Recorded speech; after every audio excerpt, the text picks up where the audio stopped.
titulares. Decisión judicial frenaría concurso para elegir contralor. Aeropuerto Mariscal Lamar hacia la internacionalización. 1,9 millones de dólares han destinado para el voto en el exterior. Zapata critica decisiones judiciales en la lucha contra la inseguridad.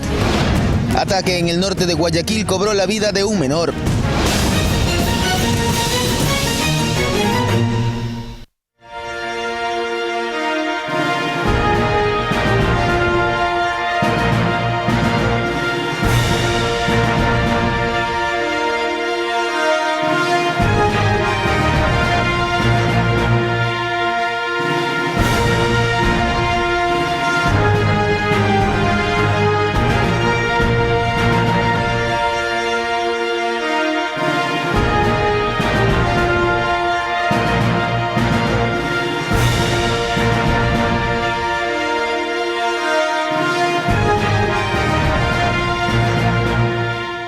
¿Qué tal, amigos televidentes de Ecuador y el mundo? Bienvenidos. En contexto de la repetición de las elecciones en el exterior, Cancillería debe alquilar 59 locales. Más adelante tendremos más detalles de esta noticia. Pedro, buenos días.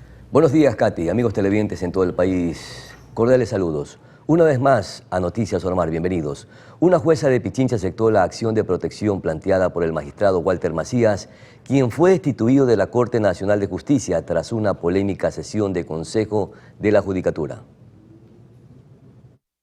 Por autoridad de la Constitución y las leyes de la República, acepto la acción de protección planteada por el accionante Walter Samo Macías Hernández. Esta resolución llega luego de que Macías fuera destituido con 2 votos en una polémica sesión de la Judicatura, registrada en agosto pasado, acción que se habría derivado de un proceso disciplinario iniciado por una queja presentada por Esteban Celí, hermano del excontralor Pablo Celí. Además, Macías fue magistrado en el caso Las Torres. Disponiendo que de forma inmediata sea restituido a sus funciones de juez de la Corte Nacional de Justicia.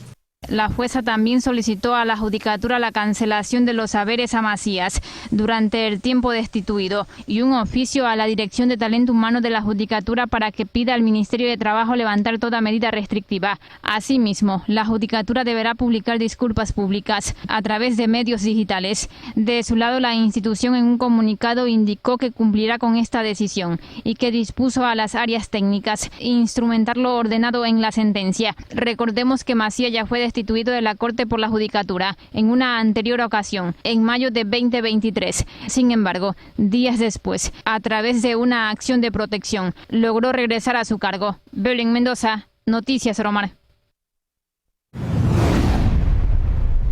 Mientras tanto, un juez de Bucay, provincia de Guayas, dispuso al Consejo de Participación Ciudadana suspender el proceso de selección del nuevo Contralor General del Estado, que entraba a su fase final de designación. Dicha decisión ya fue notificada al titular del organismo, Alenbert Vera, quien tiene un plazo de 24 horas para que informe sobre el incumplimiento de la medida cautelar. Recordemos que en el mes de mayo una acción de protección hizo que el concurso regresara a la fase de verificación de requisitos. Y el ministro del Interior, Juan Zapata, cumplió una agenda en Cuenca e hizo un llamado a la próxima Asamblea Nacional para que realice de manera urgente una reforma integral sobre la seguridad en el país. Zapata asegura que en el contexto de la ola de violencia que atravesamos, todo el peso del combate está recayendo sobre la Policía Nacional.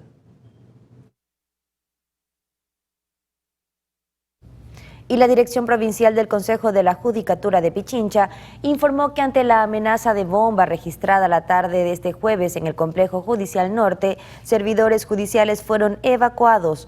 Además, personal del GIR de la Policía Nacional llegaron al lugar para ejecutar acciones.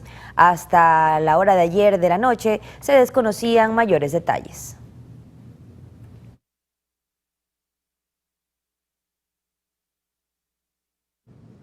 La tarde de este jueves, un artefacto explosivo fue lanzado en un centro médico atrás de las instalaciones del gobierno nacional en la ciudad de La Kennedy, al norte de Guayaquil. Según testigos, sujetos pasaron por el sitio y lanzaron los explosivos.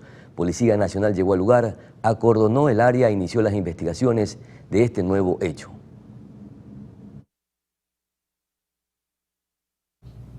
En otra información, el Gobierno Nacional dio detalles sobre la logística de las elecciones presenciales que se llevarán a cabo en el exterior. Escuchemos las declaraciones. Ahora el Consejo Nacional Electoral ha decidido el voto presencial y se le agrega una tercera responsabilidad a la Cancillería. Estos procesos, que han contado alrededor con un padrón de 400.000 personas en promedio, hoy es de alrededor de 409.000, ha tomado 6 meses este tercer elemento, que es el logístico.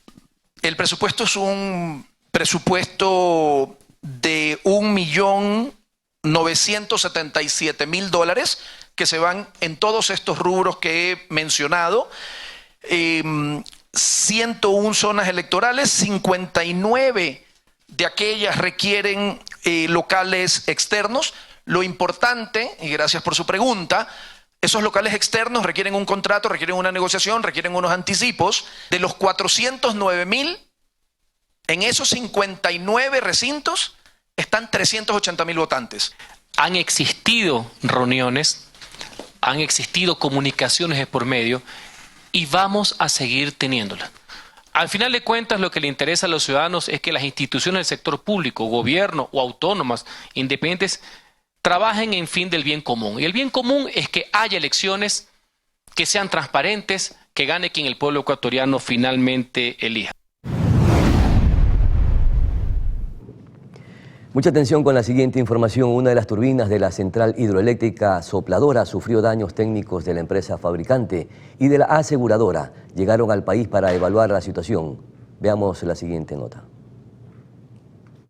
La central hidroeléctrica Sopladora cuenta con 3 turbinas, pero una de ellas dejó de operar debido a un daño en las piezas del generador que habrían afectado el eje principal. Se trata de la unidad número 2, que genera 162 megavatios. Frente a esto se notificó a la aseguradora y a la empresa fabricante, cuyos equipos técnicos arribaron al Ecuador y se encuentran evaluando una opción de reparación temporal, lo que permitiría que en 4 meses la unidad 2 vuelva a funcionar. Sin embargo, la solución definitiva sería la fabricación de un nuevo eje en China, que estaría listo en 1 año. En cuanto a las unidades restantes, se ejecutó la inspección preventiva en la 3, la cual se encuentra nuevamente en funcionamiento desde el 12 de septiembre, mientras que la unidad 1 será revisada a partir del 16 de este mes. Ese proceso tomará 12 días. La central Sopladora, ubicada entre Azuay y Morona, Santiago, tiene una potencia de 487 megavatios. Fue construida en el gobierno de Rafael Correa y su aporte diario al país es del 6% de la energía consumible. Tania Loor, Noticias Oromar.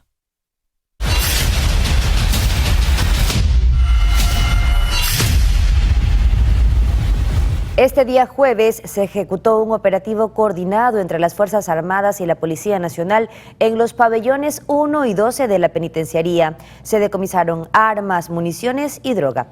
Enseguida un informe de Cristian Arias. Eran cerca de las 6 de la mañana cuando alrededor de 1.800 hombres entre miembros de las Fuerzas Armadas y la Policía Nacional ingresaron a los pabellones 1 y 12 de la penitenciaría. La acción generó tensión y expectativa en los exteriores del Centro de Privación de Libertad.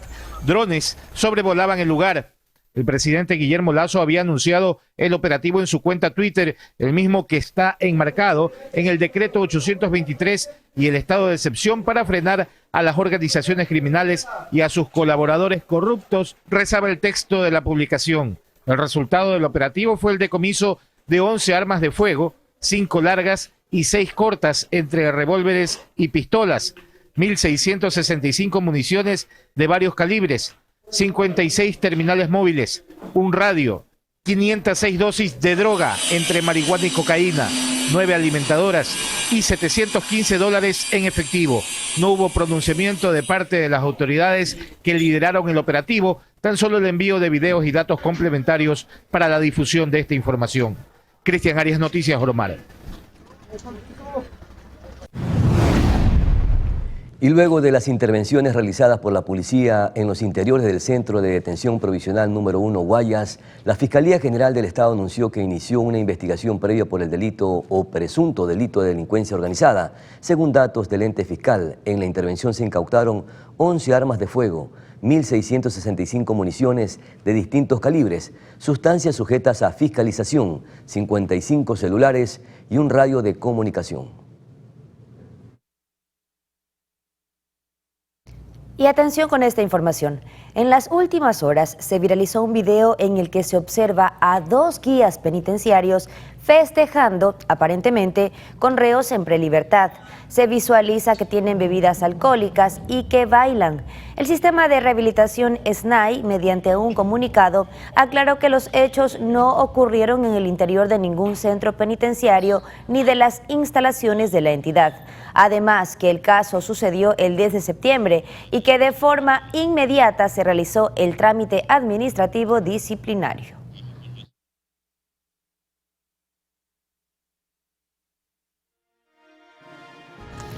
Amigos, Pedro, vamos a una pausa comercial. Ya regresamos con más noticias. Efectivamente, y al volver también conversaremos con el doctor Stalin Salcedo Cedeño. Él es director médico encargado de Solca Manabí, precisamente por la suspensión momentánea de esta institución importante que brinda este servicio a pacientes que tienen problemas con cáncer. A la pausa ya regresamos.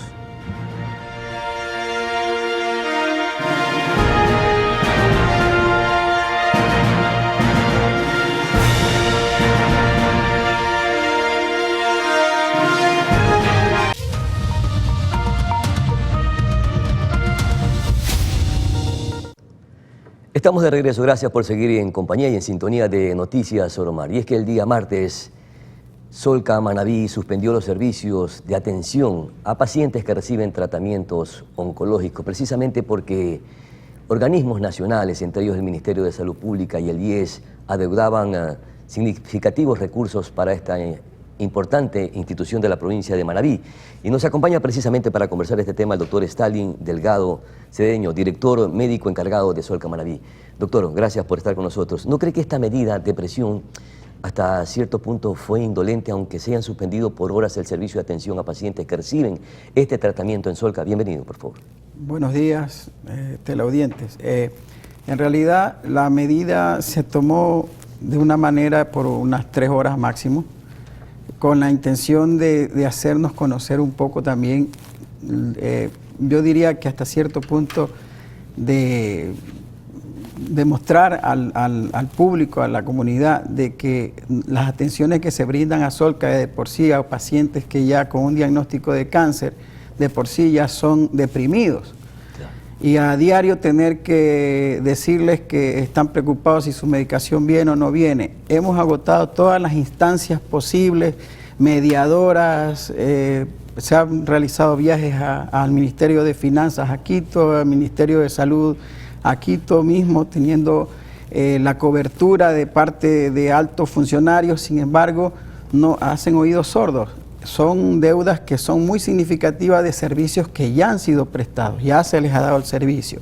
En realidad, los servicios de emergencia, los servicios de cirugía, los servicios de radio y quimioterapia, los servicios de quimio ambulatoria no se suspendieron, y menos el servicio de emergencia, que es una entrada de los pacientes por la necesidad oncológica. ¿Y qué servicios entonces se suspendieron? De consulta externa, pero fueron por unas 3 horas y luego se abrió, inclusive se atendieron ese día aproximadamente 70 pacientes del IES y 46 pacientes del MSP. Se realizaron 2 cirugías, que era la parte álgida de esas 3 horas que se cerró. Pero paralizar el servicio, por lo menos así sea parcialmente, eso significó una medida de presión para que el Ministerio de Salud Pública y el IES, que son entidades que adeudan significativas cifras a Solca Manabí, precisamente pudieran hacer esa cancelación. ¿A qué acuerdos llegaron? Ya, primeramente a veces las historias tienen 2 caras, ¿no? Y hay corrientes que lo ven de la manera que es como indolente haberle cerrado 3 horas, pero también muchas de esas personas que estaban afuera saben de la realidad, porque a diario pregunta, doctor, ¿cuándo viene mi medicamento? Porque realmente ya los proveedores ya no nos quieren despachar los insumos, los reactivos y mucho más los medicamentos que son extremadamente caros, son pacientes complejos. Imagínense que el MSP hasta el día de hoy nos debe 28.500.000 dólares. Ya. Y el 12 de septiembre, ese día, nos acreditaron 1.550.000 dólares. De los 28 nada más un millón. Sí, de los auditores. Y el IES nos debe 21 millones con documentos por auditar, pero ya dimos el servicio, ya el servicio está dado. Se decía que era más de 80 millones de dólares la deuda, no más de 49 millones. Y faltan los 20.900.000 de enero a julio de este año del 2023, que el ministerio cambiaron los auditores, ahora son del ESPE y se está esperando la auditoría. Ni decir del Seguro Campesino, que ellos no se manifiestan para nada. ¿El IES hizo un abono de cuánto? De la deuda de 21 millones de dólares. Se han comprometido en dar 600.000 dólares, pero no se han acreditado. Entonces, ¿qué podemos hacer con esa cantidad si un paciente, a grosso modo, aproximadamente se le lleva más de 60.000 dólares? Estamos hablando que el año pasado nuevos casos de pacientes con diagnóstico fueron 1.886, esto sumado a los 58.816 pacientes que ya los tenemos con tratamiento. Claro. No podemos cortar el tratamiento. Esa es la parte inhumana que también nos comentan, que vulnerizamos la salud del paciente, pero esta es una manera indirecta de vulnerizar también la salud del paciente. Por supuesto, de ambos lados, de ambas vías, diría yo, doctor, de parte de los organismos del Estado y también un poco de Solca, a pesar de que es una medida de presión y que fue parcializada la suspensión de los servicios de esta institución, de medicina y que fue solamente por 2 o 3 horas. Medicina general. Sin embargo, esas 2 o 3 horas para muchos pacientes que reciben atención o que tenían agendada ya la cita médica es de suma importancia. Entonces, creería yo que fue un poco dolorosa e indolente esta pero ahí medida, se priorizaron pacientes que venían de lejos.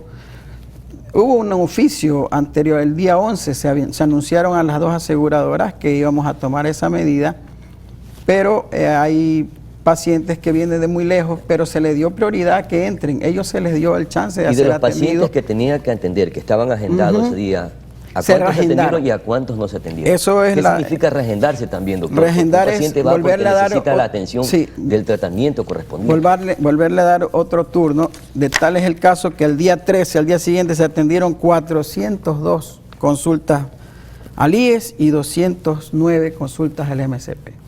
Se reagendaron esos turnos, pero los pacientes cercanos, pero los pacientes de lejos sí se les dio prioridad. Es fácil poder decir reagendaron, mi querido doctor, pero ¿qué pierde este paciente que viene de un lugar a otro, que se traslada con la incomodidad, con el dolor, con todo lo que implica tener estas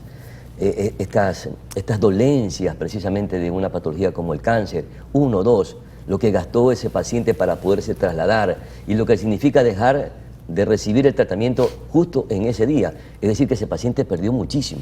Es que, vuelvo a aclarar, esa es consulta externa, nada más es una consulta, pero se le dio prioridad a estos pacientes que son de lejos. La trabajadora social, de una manera, inteligenció la situación y estuvo en las puertas indicando cuáles pacientes eran de lejos y se les permitió la entrada que sean atendidos. Nuevamente le pregunto, de los pacientes agendados en ese día, en esas horas, ¿a cuántos se atendieron y cuántos fueron reagendados?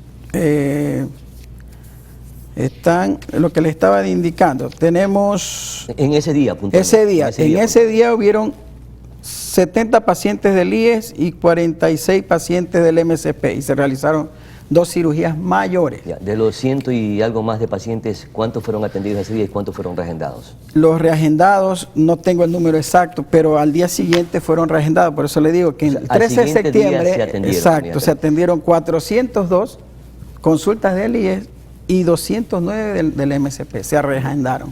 Insisto nuevamente, ¿por qué suspender este servicio? Porque ustedes ya estaban adelantando la gestión de cobro y prácticamente lograron que las instituciones que la deban a ustedes pudieran hacer cancelaciones o abonos. Sí. ¿Cree que era necesario haber suspendido? Porque no es la primera vez que Solca suspende el servicio. Y no es que me le quiera cargar a Solca, sino que duele también y ponerse de lado en los zapatos de este grupo humano de personas que tiene o que atraviesa esta situación de en otras situaciones se les ha relacionadas al cáncer. Se les ha limitado las consultas de pacientes que vienen por primera vez. Pero mire, ya se han hecho, yo creo que es una forma, y como les volví a decir, se han agotado todas las instancias. ¿Qué le digo yo a ese paciente que todos los días los tengo al frente y que me indica, doctor, me llegó la medicación? Y tiene que decirles no, porque los proveedores ni siquiera ofertan. Lo que nos dicen, tenemos haberes pendientes. ¿Quién nos salva de eso? Estamos hablando de, ya usted vio las cifras, inclusive se hizo una mediación el 31 de julio, se suscribió un acta de acuerdo de mediación con la Procuraduría General del Estado, en la cual se establecía la obligatoriedad del IES de efectuar pagos a favor de Solca Manabí. Y sin embargo, desde julio de 2023, que fue esto, tenía que abonarnos a nosotros 1.221.000 mensuales. Hasta el día de hoy no hemos recibido absolutamente nada. Mi querido doctor Delgado, ahora, ¿qué nos garantiza que no se vuelva a suspender el servicio? Porque el Ministerio de Salud Pública, de los 28 millones de dólares que le adeuda a Solca Manabí, solamente ha abonado 1 millón, que es poco o casi nada en relación a la deuda. Lo mismo sucede con el IES. Si nuevamente se vuelven a retrasar, ¿nuevamente van a suspender los servicios de Solca, aunque sea parcialmente? No, realmente, como dice del abogado del sombrero, porque el IES, el MSP por lo menos nos propone hacer los pagos en bonos. Y para no tener el dinero, mejor vamos a hacer una negociación con el MSP. Con el IES seguimos en esta negociación. Le van a dar papeles para que ustedes estamos tengan esos papeles como de garantía. Pero no se tomarán las medidas porque se ha malinterpretado. Muchas, como les dije, las historias tienen dos lados. Hay pacientes que sí aplaudieron esa situación porque ellos saben y lo conocen a diario de decirles no tenemos la medicación. Claro. Por eso lo hicimos apenas a 3 horas. No podemos tampoco nuestras conciencias porque tenemos médicos con alta calidad y espíritu de lucha, de ayudar a sus pacientes. No podíamos tampoco cerrar. Imagínense cerrar. Nosotros ya no cubrimos solamente 8 horas, sino hasta las 12 horas, hasta la noche. Entendemos. No podemos dejar esos pacientes que ya están programados. Sí. Mire, no se suspendió lo más importante: radioterapia, quimioterapias, emergencia, hospitalización y cirugía. Bueno, si es así, en realidad nos alegramos porque Solca es una institución de esperanza de vida. Así es. Y mucha gente que está en una situación sumamente difícil y delicada mira a esta institución como la salvación. En todo caso, pero también el Código Orgánico Monetario y Financiero detalla que ustedes reciben un recurso a través de todas las transacciones, ¿no? Y ese recurso es de 0.5% del monto de cada operación de crédito que efectúan los ciudadanos. Y eso no le permite solventar los gastos que ustedes puedan tener contra los proveedores para comprar insumos, medicación, etcétera. Eso es lo que nos está permitiendo vivir, con esos valores y también con la autogestión, porque se dice ¿cuánto por ahí, por concepto de estas transacciones? Se lo dice por ahí que bancarias. Que Solca cobra consultas, es autogestión. Todos Solcas en el Ecuador hacen autogestión porque es una institución privada con servicios públicos. Por supuesto. ¿Cuánto recarga por concepto de no tengo la cifra exacta para hacerle conocer, pero más o menos los gastos que se llevan operacionales son de 1.500.000 también. Perfecto, mi querido doctor. Entonces, ¿no van a suspender en una nueva ocasión en el momento que estas instituciones nuevamente se vuelvan a retrasar con los pagos referentes a la deuda que mantienen con ustedes, por los servicios que también le brindan a sus pacientes? Como le digo, ya es por las instancias, la desesperación, la impotencia que tenemos también las partes de los directivos, de los que hacemos los médicos de Solca. Y por eso digo, hay pacientes que de esta parte también ellos nos apoyaron, así como otros se incomodaron, también hay otros que apoyaron esta medida para hacernos escuchar de alguna otra forma. Esperamos que con esta medida, aunque haya sido parcial y por pocas horas, no haya puesto en riesgo la vida de ningún paciente. ¿Se imaginan lo que significa para un paciente oncológico que tenga situaciones de cáncer y que no sea atendido? También que reflexionen las autoridades nacionales que si se mantienen deudas con una institución que brinda un servicio sumamente delicado como Solca, hay que honrarlas, pues. Y ojalá que también los directivos de Solca en una próxima ocasión no sigan poniendo en riesgo la vida de los pacientes oncológicos que vienen de diferentes partes del país. Muchísimas gracias, mi querido doctor Stalin Delgado Seño, director médico encargado de Solca Manabí, por estas aclaraciones y sobre todo porque nosotros los ecuatorianos, los manavitas, también creemos que hay instituciones que sí se revisten de solidaridad y Solca es una de ellas que definitivamente es esperanza de vida. A nuestra pausa publicitaria, enseguida retornamos.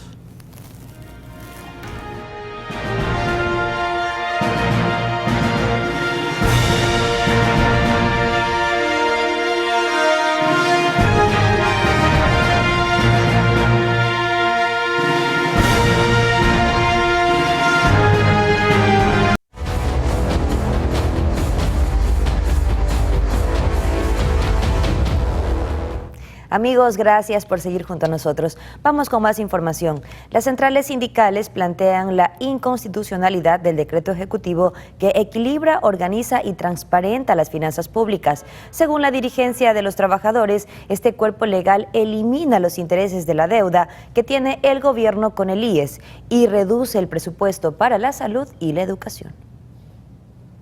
Los líderes de las centrales sindicales llegaron este jueves a la Corte Constitucional con argumentaciones jurídicas para que esta entidad no dé paso al decreto ley enviado desde el Palacio de Gobierno que plantea el equilibrio, la organización y transparencia de las finanzas públicas. En el Amicus Curiae, el movimiento obrero devela un trasfondo de inconstitucionalidad. Para demostrarle en el tema jurídico, legal, a los señores jueces de que no dé paso a lo que nosotros consideramos es un paquetazo neoliberal presentado por el presidente Lasso. Sostienen que el decreto se aparta abismalmente de la ley suprema al disminuir el porcentaje del presupuesto para la salud y la educación. Porque justamente reduce los presupuestos que el Estado tiene la obligación de entregar para la salud, para la educación, para las enfermedades catastróficas y para el seguro social. Asimismo señalan que eliminan los intereses de la deuda del Estado al seguro social. Una afectación directa a este momento de crisis que está viviendo el seguro, lo que el gobierno lo que intenta es afectar directamente al Instituto Ecuatoriano de Seguridad Social.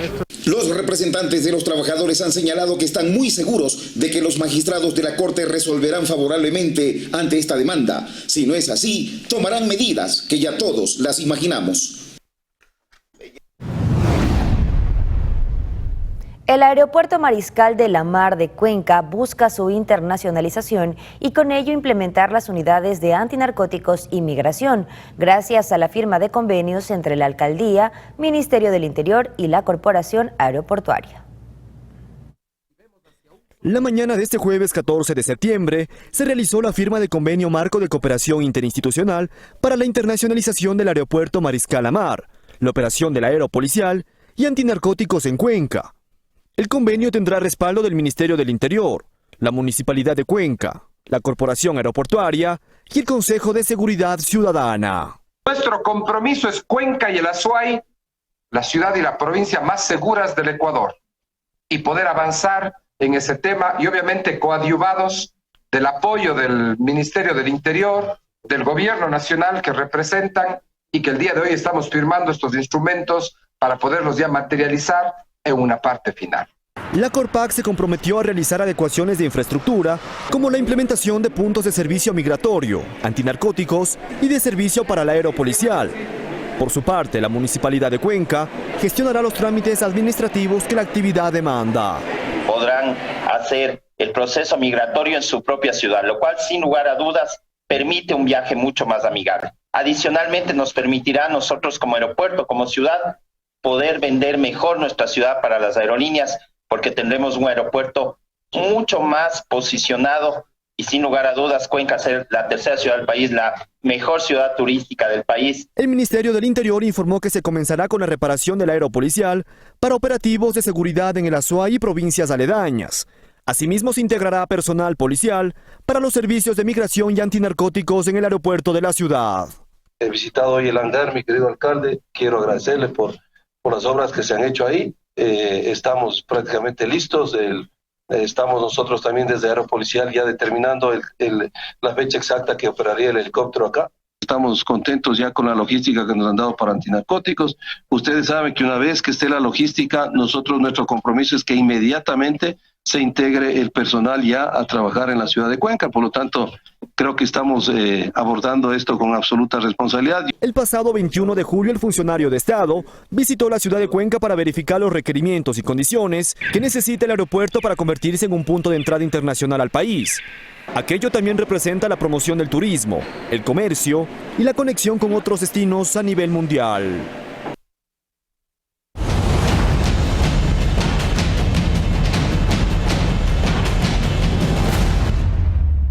Más noticias.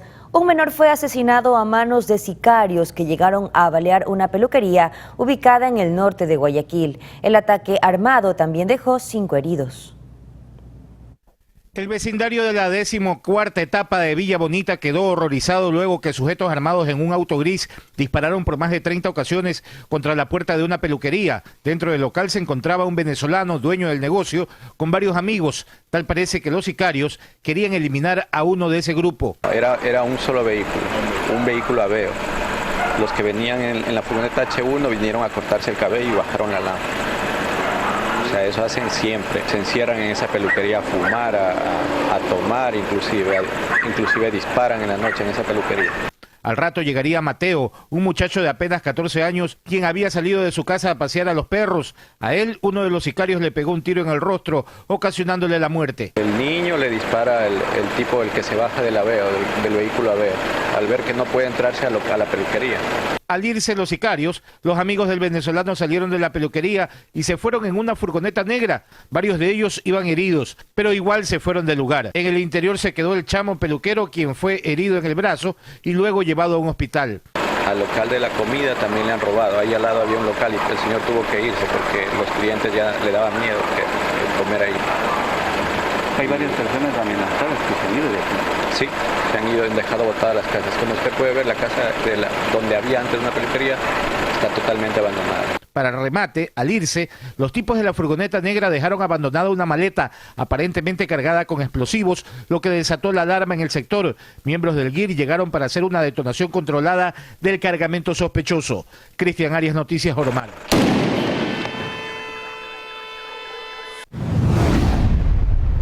Y un hombre fue asesinado a bala por sicarios en la intersección de la vía Las Iguanas y la vía Adaule. Otras 2 personas resultaron heridas. Un patrullero perteneciente al distrito Pascuales, que circulaba por el lugar, emprendió una persecución para atrapar a los asesinos, que huyeron efectuando disparos contra los uniformados. Esta persecución se extendió hasta los exteriores de la penitenciaría del Litoral, lugar donde finalmente fueron atrapados 2 delincuentes, en cuyo poder se encontró un arma de fuego con la que se presume habrían cometido el sicariato y también el atentado contra la vida de los policías al momento de la persecución. Las unidades policiales que transitaban por el sector observan este hecho y se produce una persecución ininterrumpida de los 2 causantes de este hecho criminal, logrando detenerlos y neutralizarlos aquí frente a las instalaciones del Centro de Privación de Libertad. Esta aprehensión se produjo inmediatamente. Los individuos trataron de realizar disparos contra la humanidad de los miembros policiales, los cuales repelieron el ataque, producto del cual tenemos que los 2 sospechosos tienen impactos de arma de fuego y está siendo atendido en este momento por la unidad sanitaria del Cuerpo de Bomberos. Sí, aparentemente tienen una pistola marca Glock con su alimentadora y sus respectivas municiones. Presumimos que esta pistola fue utilizada para causar el hecho violento, en lo cual se verifica una persona fallecida y varias heridas. Y asimismo también esta arma habría sido utilizada en contra de los servidores policiales, dándose a la fuga.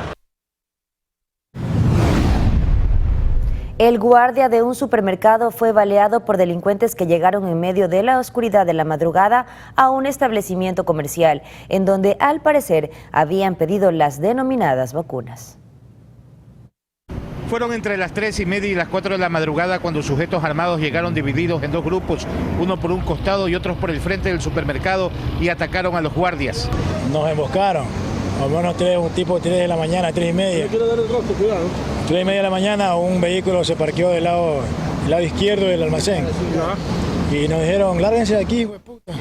Otro guardia resultó herido, además de una persona indigente que a mala hora andaba en ese momento por ahí y recibió un tiro. Herido en total ahí, señor. ¿Cuántas personas afectadas? Tenemos un fallecido y 2 heridos. Uno de los heridos se encuentra con una lesión en el brazo, fuera de gravedad. De igual forma, un ciudadano, se puede decir que un ciudadano de la calle también fue una víctima colateral. No es la primera vez que este local comercial ubicado en plena vía perimetral, en Lomas de la Florida, sufre un atentado. Hace unas semanas le colocaron un explosivo. Cristian Arias, Noticias Oromar.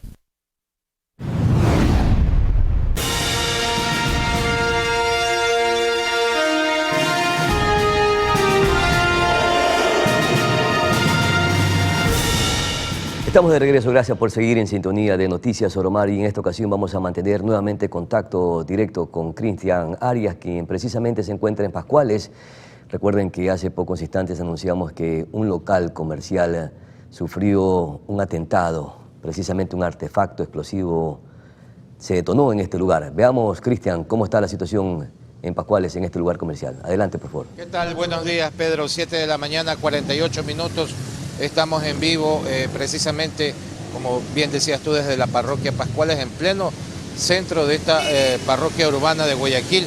Estuvo cerrado el tránsito de la calle por más de una hora, casi alrededor de 2 horas. Ahora estamos cruzando porque se volvió a abrir el tránsito. Ya se cumplió el procedimiento de criminalística, por aquello fue reabierta la circulación vehicular. Y lo que sí hay que anotar, nosotros hemos estado informando de este hecho desde la mañana, es que se determinó que la sustancia utilizada acá fue dinamita repotenciada, es decir, un explosivo de alto poder, y de allí que se evidencian los daños, los destrozos que se ha ocasionado acá. Según el propietario, es alrededor de $30.000 posiblemente las pérdidas que se han producido acá después de este hecho que alarmó al vecindario y que despertó a todos en las primeras horas de la mañana, después de las 5 de la mañana. Estamos en vivo, oficial. Brevemente, ya se cumplió el procedimiento de criminalística. ¿Cuál es la conclusión que se saca de lo que se conoce hasta el momento de lo ocurrido? Sí, aparentemente indican que efectivamente un posible explosivo. De igual forma, al lugar ya avanzó la unidad de criminalística, quien realizó muestras de un hisopado para las respectivas investigaciones. Han tomado ellos los indicios, las versiones. Hay una duda de la familia en cuanto al círculo familiar que podría tener las motivaciones de este caso. Sí, eso es lo que supo manifestar la dueña local, pero al parecer ya no tenemos ningún otro tipo de información. Muy bien, muchas gracias. Vamos a concluir. Estamos saliendo de aquí para poder cerrar este informe. Pedro, hay una sospecha de la propietaria de la farmacia en torno a alguien que integra su círculo familiar y que podría ser quien estaría detrás de eso, pero únicamente las investigaciones podrán establecer la autoría de este atentado que hoy ha estremecido a Pascuales. Ustedes continúan en estudio con más información. Muchísimas gracias, Cristian Arias, por esa importante información, y de verdad que lamentamos que se susciten o que se sigan suscitando estos actos violentos. Ninguno de estos tienen justificación alguna. Vamos a una corta pausa publicitaria y regresamos ya luego con noticias internacionales y también con la información deportiva. Ya volvemos.